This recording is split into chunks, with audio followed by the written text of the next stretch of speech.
الله فی ایام معدودات یادو اللہ لرا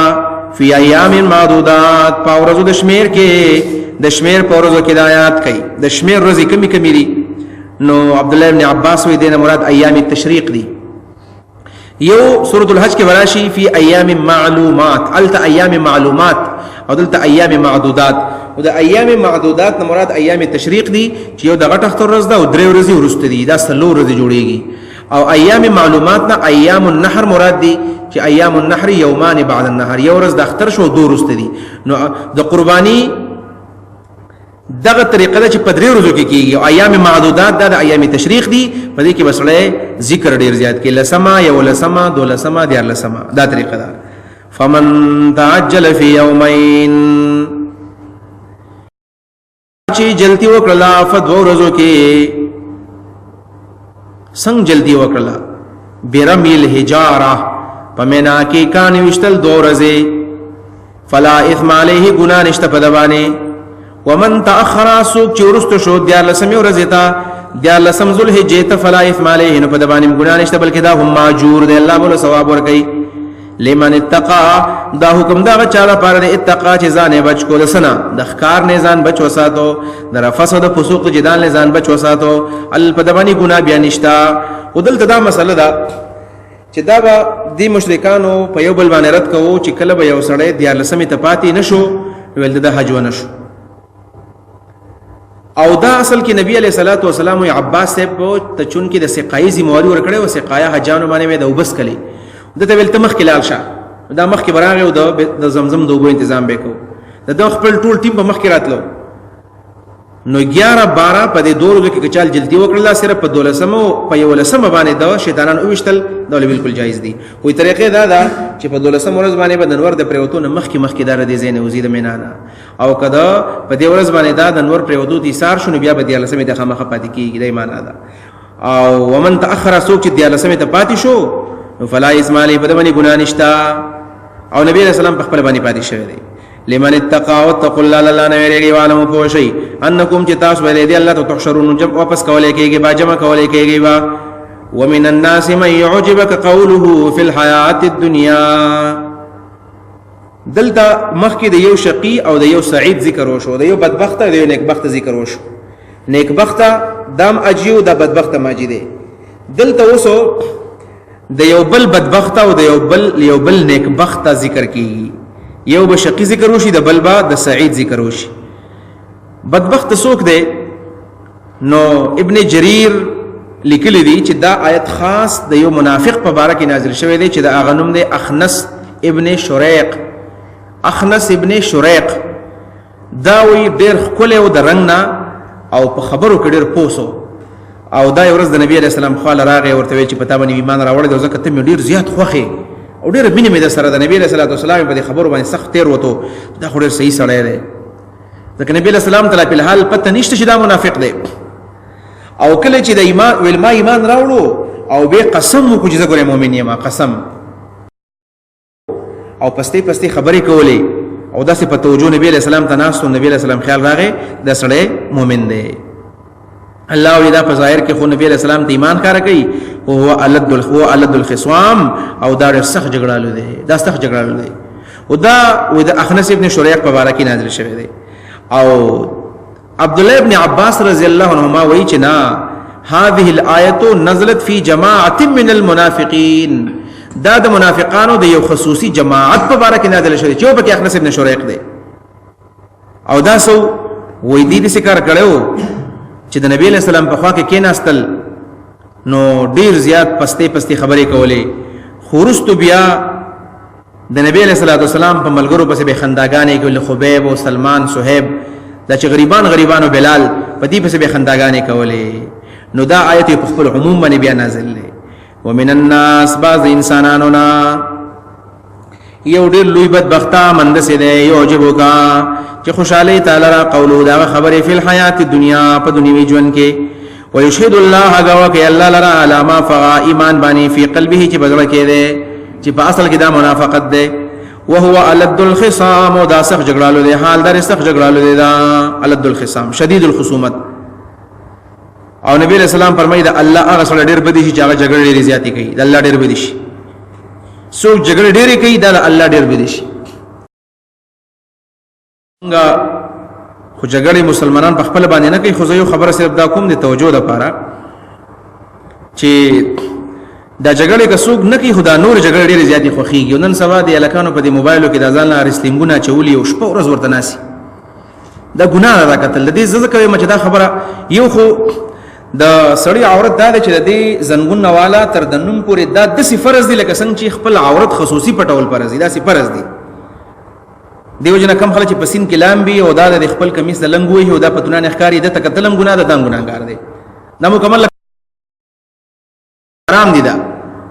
یو خدای خلک چې کم دا جګړې مګړې کوي دا مکمل ښکاری او خزي متګوري نرم متګوري او چا کې غیرت ناراضي شي دا ولي او هغه بربند لګیا دي اوس پکې خزم کوي دا کارونه خزي دي سړی دي او نرو خزي ورته ګوري دا ګناه ده دا غټه ګناه ده غټه ګناه نبی رسول الله فرمایي لا تنظر الى فخذ حي ولا ميت نه به د مړی پتون ته ګوري او نه به د ژوندۍ پتون ته ګوري حتی چې کم سړی مړ لمبي دا به حتی لوسه کوشش کوي چې مړی ته ګوري نه بلکې په دې زګونه بوله کپڑا راچي دې نوم نوالا تر دې زنګون پورې په دې باندې کپڑا راواچي په دې کې بلاس نه باسي او دا انزي دا طریقه د مړی لمبول ده نبی رسول الله دا تعلیم دی حتی چې مړی چا ولمبو او نبی رسول الله د عیوب پټ وساتل په بدن کې څه کمی او زیاتې او غیره څه قسم عیب پکې او هغه پټ وساتو نبی رسول الله د الله جنت ورکړي الله به خوشاله شي نو نمړی پتون ته قتلم ګناه ده او د ژوندۍ هغه تم ګناه ده او دویم نمبر چې دا جګړه کول دي جګړه کول دا ځان له ګناه ده او د نبی له سلام وي دا الله د ټول هغه سره ډیر بدی چې هغه جګړه کوي او نن زمنګ نوجوانان ټول په دې غضب کې اخته دي لہذا دا سزونه ختم کړي ته مګوري د سړی ایمان خرابې د سړی نظر او د حیا او د پردې مکمل جنازه وباسي نو دا ګناه شولا او والد الخصام واذا تولى سعى في الارض دا د منافق صفت بیانې چې دنه خصلا وای دا سا او کله چې واوړي دنه پشاشي مطلب لالش تولا کله چې مخ ته واړی سعى في الارض کوشش کوي پزماکه کې بیا کوشش کوي سعى في الارض فاذا تولى کله چې دات مخ واړی نو سعى في الارض کوشش کوي پزماکه کې څنګه کوشش کوي سعى او یسعى دا منډه ته ویل کی منډه ته مطلب دا ګناه په تیزی باندې کوي دلته خبر ډېرې په تیزی کوي اوس ګناه په تیزی باندې کوي چې دا اوسې بس خامہ خورانه وکي الله ول صيغه سعى ذکر کړل پزمکه کې کوشش کوي د سره لپاره لیوب سي رفیا دې لپاره چې فساد وکي پزمکه کې فساد ذکر په اول سپاره کې شوی داغه تذکرہ فساد ګناونه کول هر قسم ګناه فساد دی خلک ایمان بندول تعویقا للایمان فیا پزمکه کې ویل کله الحرث والنسل ويهلك هلاكي الحرث فصل لرا والنسل ونسل لرا فصل هلاكي ونسل هلاكي دا دې منافق نه خدا فصل هلاكي ونسل هلاكي نو د دې آیت معنی دا شو چې د نبی رسول الله خوانه وزینو دا کارونه کوي دویم نمبر تولا په معنا د ولایت باندې ده مخکې خو تولا او تولی په معنا د سویرورت باندې فلما تولا معنا فلما سویرا دویم فلما تولا معنا فلما تولى کله چې اختیار ملاوشي اختیار ورته ملاوشي نو سعى في الارض بیا کوشش کوي پزماکه کې ليفسد فيها ډیره پر چې پزماکه کې فساد وکي دین مراد دی حاکمان دي لکه هم د دې وټونو په ورځو کې سمره دروغ رښتیا وي دسي به وکم بس تاسو د وټ ذمہواریم د دین د پاره وکار کوم او د اسلام د هر یو حد دې بخیال ساتم و اذا تولى علماء دا معنا کړه کله چې اختیار ملاو شي سعى في الارض بیا د بيدین خلکو ملګری بیا په اسلام کې د بيدون مرګستیا کوي سعى في الارض ليفسد فيها او يهلك الحرث والنسل بیا ته مراد ادینه د سیاسي لیډران دي دا حکمرانان ته مراد دي دوه معنی شوي دریم نمبر تولا په معنا د انف او د غضب باندې فلما تولى واذا تولى کله چې خپشي نګور اول خو ټیک ټاک سړی دی او سم صحیح وي زده اسلام خادمي مخ اذا تولى اذا انف او اذا غضب کله چې دا غوسه شي نو سعى في الارض بیا ته دین ایمان یری او بیا ته اسلام او قران یری تسعى في الارض بیا کوشش کوي پزماکه کې یوب سي د پیه چې فساد وږي په ځمکه کې ويهلك الحرث والنسل حرث فصل ته لیکيږي او نسل ته لیکيږي حرث او نسل څه دوی نو د حرث نه یو معنی دا حرث ویل کېږي فصل ته نو فصل زرع دا کم زراعت دي د خلکو بوټو ته نقصان رسي د خلکو غنم جوار ته نقصان رسي فصل ته اور اچي د خلکو ټانټي پلالي وسيزي يهلك الحرث دا معنا دا دم ګنا دا او د نسل نه مراد دي بچي ماشومان ماشومان د خلکو پټي هغه وجني دا نسل شو. دغه ظاهر معنا د لكل آیه ظاهر و بطن، د ظاهر معنا د بطن او پټ معنی صدا و د هر څو یو معنا د دین، هر څو یو معنا صدا دین. یهلک الحرث معنا بیا د دین مخالفت کوي، کله چې اختیار ملاو شي بیا د دین مخالف دی، دا نو حرث دین ته ویل کیږي. دویم نمبر د حرث معنا دا بچی، حرث بچو ته ویل کیږي. یهلک الحرث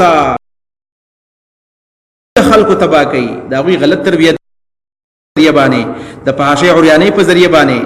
او دارنګ د بچو غلط تربیت کوي، او دارنګ د یورپیانو ذهن او سوچ فکر او کلچر ثقافت دغه ذهن ته اچي. یهلک الحرث دا معنا ده. او دریم نمبر د حرث معنا د زنانا، یهلک الحرث معنا زنانا هلاکي،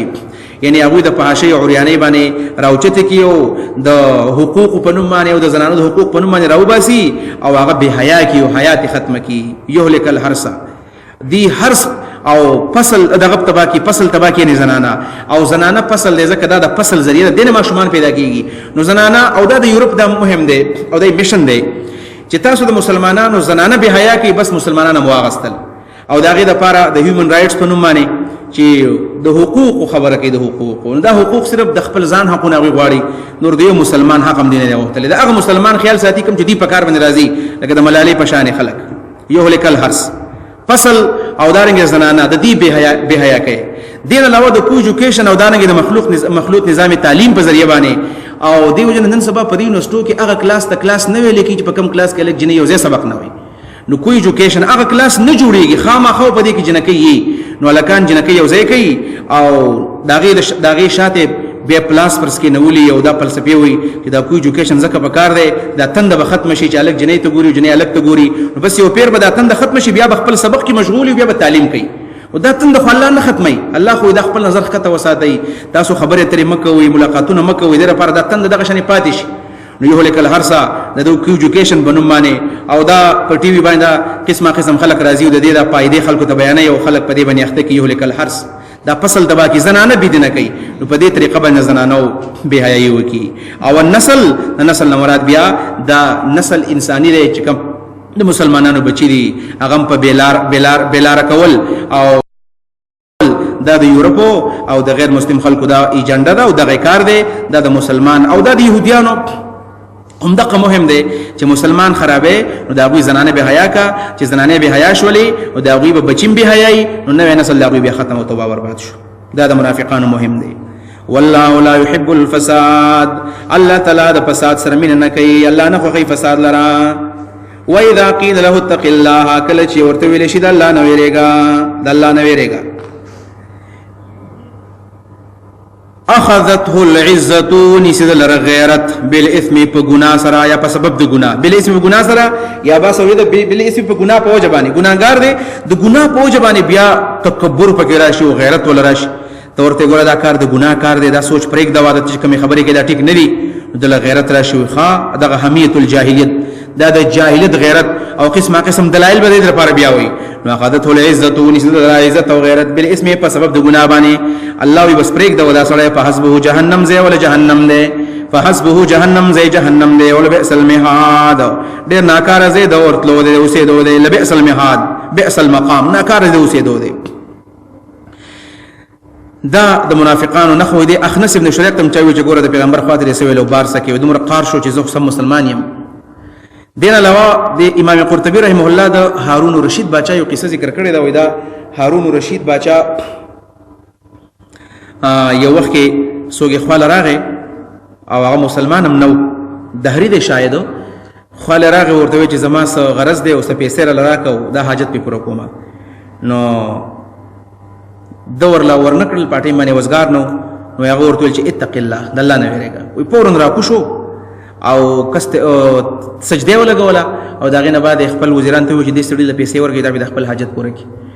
چا ورته ویل چې دا کار دی ولې وګو، خو تا ورته بهانه کړي و خپل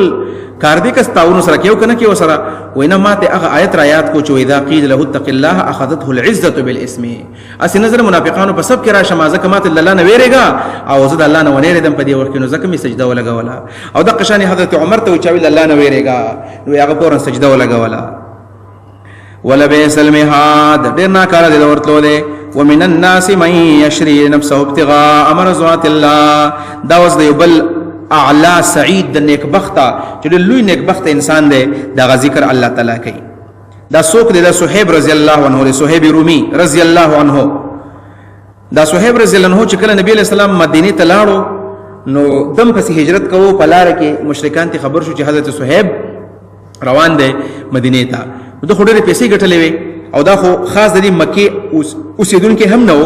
نو کله چې دا بهر راووتو مدینې ته روانو، دا مشرکان ته وړاندې رالل او ورته ویل چېرته ځې؟ مدینې ته. ویل دا دومره سامان د سره چېرته ته په کلي کې ګټلی دی، په خپل کلي کې دې ونه ګټو. دا یو بانه بله بانې ورته کوله. نو هغه ورته وایي ستاسو څه غرض دی؟ زما دا پیسې والی، دا ټول چې څومره زما سامان دی او څومره پیسې مې ګټلي دا ټولې والی، خو بس ما پرېږدئ، ما ته څه مه وایئ، زه ځان رسوم نبي علیه الصلاة والسلام له. نو هغه څومره ګټه وټه چې صہیب په دې خپل عمر کې کړې وه هغې ټول دې خلکو ته حواله کړله او راغی مدینې منورې ته. کله چې مدینې ته راورسېدو نبي علیه السلام ته الله د وحي په ذریعه باندې ویلي و چې صہیب رومي ناشنا غونې ګټه وکړله او ځان یې خرڅ کړو، ټول هر څه یې ورکړل او صرف تو د الله رضا یې واغېستله. نو کله چې صہیب راورسېدو نو نبي علیه السلام ورته وایي ربح صہیب، ربح صہیب، صہیب کامیاب شو، ګټه یې وکړله. صحابو یې څه ګټه یې وکړله؟ نو دا آیت نبي علیه السلام ووایو، الله وحي راولېږل. ومن الناس بعض د انسانانو نه من دس انسانان مشتعیش دی چې خرڅي. دا شرع دا ازدادونه دا اغستو ته ملي کېږي خرڅولو ته. دلته مراد خرڅول دي، خرڅي خپل ځان ابتغاء مرضات الله د پاره. الله رؤوف بالعباد، الله تعالی شفقت کوونکی دی په خپل بندګانو باندې. الله خپل بندګانو شفقت کوي یعنی ثواب ولور کوي. أعوذ بالله من الشيطان الرجيم. بسم الله الرحمن الرحيم. يا أيها الذين آمنوا ادخلوا في السلم كافة ولا تتبعوا خطوات الشيطان إنه لكم عدو مبين. فإن زللتم من بعد ما جاءتكم البينات فاعلموا أن الله عزيز حكيم. هل ينظرون إلا أن يأتيهم الله في ظلل من الغمام والملائكة وقضي الأمر وإلى الله ترجع الأمور. ومن الناس يا أيها الذين آمنوا ادخلوا في السلم كافة. يا أيها الذين آمنوا اے مسلمانانو، دی آیت کی ترغیب دے کامل ایمان تا. او د آیت معنا خو یاد ده منافقانو برکې نازل شوی دی. مخکې سلسله کلام د منافقانو چې هغوی به څه حکمونه منل څه به نه منل، الله وایي داسې مه کوئ پوره اسلام کې ور داخل شي. او دویم نمبر د دې خاص شای نزول دی چې دا د حضرت عبدالله بن سلام او د هغه د ملګرو باره کې نازل شوی دی. د هغوی باره کې داسې نازل دی چې عبدالله بن سلام کله مسلمان شو نو په یهودیانو کې به یهودیت کې به یهودیانو یو د غوښه نه خوړله او بل به د هفتې د ورځې تعظیم کوو. عبدالله بن سلام کله چې موږ مسلمانان شو ایمان هم راوړو نو ما زړه کې سوچ وکړو چې په اسلام کې د غوښه خوړل لازم نه دي او په یهودیت کې خوړل ناجایز و. نو زه به داسې کوم چې د دواړو خیال به ساتم، زه به نه خورم، اسیم اسلام کې لازم نه دي. او دویم نمبر دا چې په اسلام کې د جمعې د ورځې تعظیم او احترام دی. نو د هفتې د ورځې احترام پابندي خو پکې نشته، د لحاظ زه به د هفتې د ورځې هم احترام کوم. نو هلته په یهودیت کې مې هم کوله، نو دواړه به راټینګ کړم دواړه. نو الله ویلنا مسلمانانو په اسلام کې پوره پوره داخل شي او داسې مه کوئ چې نیم یهودیت منئ او نیم تاسو مسلماني منئ. دی معنا ده او ترغیب د ټولو ته چې اسلام پوره پوره منل پکار دی. یا ایها الذین آمنوا اے مسلمانانو ادخلوا فی السلم کافة، داخل شي په اسلام کې کافتن فرا. سلم امام کسائی وی السلم والسلم بمعنى واحد، سلم او سلم دواړه یو معنا اسلام ته ویل کیږي، او یا سلم او سلم روغه ته صلح ته ویل کیږي، انقیاد تا. ظاهر د اسلام ته مراد اسلام کې داخل شي کافتن پورا. دا کافتن تمنګ حال وایو یا خود سلمن حال واقع شوی دا معنا وکا اے مسلمانان داخل شي په اسلام کې کافتن په پورا اسلام کې، پورا اسلام کې ور داخل شي، د سینې چې نیم منی نیم نه منی. دویم کافتن حال په ادخلوا کې د انتم ضمیر نه دا معنا وکا مسلمانانو ادخلوا داخل شي تاسو په سلم په اسلام کې کافتن په داسې حال کې چې تاسو پورا ور داخل شي، تاسو پورا ور داخل شي چې تاسو یو بدن نه یو بار دا یا نیم دن نیم بار نه دا ټول بدن په اسلام کې نه باسا او ټول ظاهر او باطن د اسلام مطابق جوړ کړي معنا دا کافتن. او یا د کافتن معنا د جميعا ټول نو ټول دنیا د دعوت ورکړي ټول مسلمانان شي. الله خو خدا دا چې ټول دنیا د الله تابعداري. ولا تتبعوا خطوات الشیطان متا تابعداري مکوئ د شیطان د قدمونو. خطوات جمع د خطوتون دا د دوه قدمونو د مینځ ته ویل کېږي او شریعت کې خطوه ویل کېږي کل ما خالف الشریعه، د شریعت مخالف چې سم دی هغه ته ویل کېږي خطوه. او مراد تر دینه د شیطان د قدمونو تابعداري، د شیطان د اعمالو تابعداري ده. ولا تتبعوا تابعداري مکوئ خطوات الشیطان، د شیطان د قدمونو، د شیطان د اعمالو. انه یقینا دا شیطان لكم استاد لپاره عدو دشمن دی مبین خکارا. فإن زللتم کتاسو خویدی د اسلامنا، د کامل اسلامنا، من بعد ما جاءتكم البينات، ورستر اغنا چې تاسو ته واضح دلیل راغلی دي. زللتم معنا زللتم اشرکتم. فعلمون پوشی ان الله چې بشک الله تعالی عزیز زورور دی، عذاب راوستي شي، حکیم حکمت والا دی، مهلت درکړی دی. بیا په کې تخویب بیانې کنه سمېږي الله به عذاب راولي. هل ينظرون دی انتظار نکي، هل ينظرون دی انتظار نکي الا مگر اند دی خبر انتظار کوي. یاتيهم الله چرا بش الله دویتا. دې آیت دو معنی دي. یو معنا سلف صالحین او متقدمین کړي دا ابو دا وی دل تر الله یو صفت بیان شوی دی چې الله به د قیامت پر ورځ په ورځو کې راځي. دا د الله تعالی اتیان ثابت ته او الله ځان له صفت بیان کړي، لہذا موږ هم الله په قیامت کې په ورځ کې راځي کما یلیق بشانه، زموږ ایمان دی. او دویم علما راغي بیا تعویلات کې نو هغه به هم بیان کم. اول ظاهری معنی ته ګوره، حقيقي معنی هل ينظرون دي انتظار نه کوي الا مگر ان دې خبر انتظار کوي. ياتيهم الله چ الله بولراش، الله بولراش فی ظلل من الغمام، پسورو دوریس کې دوریزو پسورو کې بلاراش، دوریزي پسورو کې بلاراش څنګه چې الله سره خای. والملائکه فرشتي به هم راشي، کمی فرشتي چې هغه په عذاب باندې مقرر شوی دي هغه به مراشي. وقضي الامر، امر بفیصله شي، کار بفیصله شي، د فیصله خبر بوش. وقضي الامر، د کار فیصله بوش، یعنی امر د هلاکت بوشي. فرشتو ته بوش جهنم ته گزار کوي. والله الله ته ترجع الامور، واپس کولې کی ټول کارونه. معلومه ده چې الله برازي. دویم دا چې کوم علما دلته تعویل کوي د آیاتو، دا تعویلات مختلف تعویلات. یو تعویل پکې دا دی یاتيهم الله، مراد یاتيهم امر الله دی یا عذاب الله دی. چراب شدید امر د الله یا راب شدید عذاب د الله. پس کې پی ذلل من الغمام، د وریزو پسورو کې نو الله تعالی بدویلا د وریزو پسورو کې عذاب راولي، لکه څنګه چې په قوم شعیب باندې راوسته او د وریز نه په عذاب راوستو. دویم دا چې دلته ایاتيهم اتیان په معنا د هلاکت باندې والا، دا معنا وکا. هل ينظرون دی انتظار نکي الا مگر ایاتيهم الله چې هلاک وکي الله دی لرا فی ذلل من الغمام، پسورو د وریس کې، د وریز پسورو کې الله تعالی هلاک کی، په وریس کې الله تعالی په دې باندې عذاب راولي. او یا دا فی په معنا د با باندې د بیا په دې معنا وکړو الا ایاتيهم الله، مگر چې الله به تراشي، الله به تراولي فی ذلل من الغمام، انا بذلل من الغمام، د وریز سوري بالله ولا راولي په دې باندې مه هلاک کی. والملائکه فرشتي بمراش. وقضي الامر، او دکار فیصله بوش. و الا الله تا ترجع الامور، واپس کولې کې ټول کارونه.